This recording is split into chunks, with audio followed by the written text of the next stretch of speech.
পাকিস্তানে 1961 সালের পর গেল এপ্রিল মাসে বৃষ্টিপাতের নতুন রেকর্ড হয়েছে। সচরাচর এপ্রিলে যে পরিমাণ বৃষ্টিপাত হয় এবার তার দ্বিগুণেরও বেশি বৃষ্টি হয়েছে।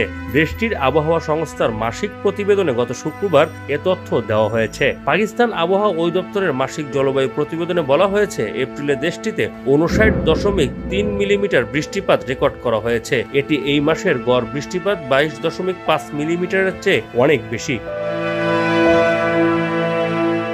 1961 সালের পর এবার এপ্রিলে সবচেয়ে বেশি বৃষ্টিপাত হয়েছে উল্লেখ করে প্রতিবেদনে বলা হয়, দেশের বিভিন্ন জায়গায় বজ্রপাত ও বন্যায় ঘরবাড়ি ধসে কমপক্ষে 144 জনের মৃত্যু হয়েছে। অস্বাভাবিক আবহাওয়ার কারণে পাকিস্তান ক্রমেই ঝুঁকির মুখে পড়ছে।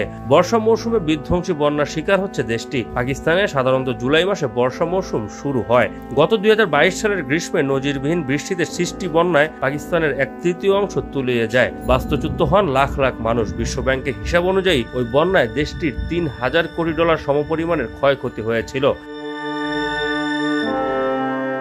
পাকিস্তান আবহাওয়া অধিদপ্তরের মুখপাত্র জহির আহমেদ বাবর বলেন, এক্ষেত্রে জলবায়ু পরিবর্তন গুরুত্বপূর্ণ বিষয় হিসেবে দেখা দিয়েছে। আমাদের এই অঞ্চলে আবহাওয়ার অনিয়মিত ধরনের উপর এর প্রভাব রয়েছে। এপ্রিলে তাপপ্রবাহের কারণে যখন এশিয়ার বেশির অংশে হাঁসফাঁস অবস্থা ছিল, তখন এই মাসে পাকিস্তানের গড় তাপমাত্রা ছিল 23.67 ডিগ্রি সেলসিয়াস। এপ্রিলে সাধারণত তাপমাত্রার চেয়ে এটি 0.87 ডিগ্রি সেলসিয়াস কম। পাকিস্তানে বিশ্বের 5ম জনবহুল দেশ। কর্মকর্তাদের দেওয়া তথ্য অনুযায়ী দেশটি 1%-এরও কম গ্রিন হাউস গ্যাস নির্গমনের জন্য দায়ী। কিন্তু বৈশ্বিক উষ্ণতা বৃদ্ধির কারণে চরম ভাবাপন্ন আবহাওয়ার জন্য অনেক বেশি ভুগতে হচ্ছে দক্ষিণ এশিয়ার এই দেশটিকে।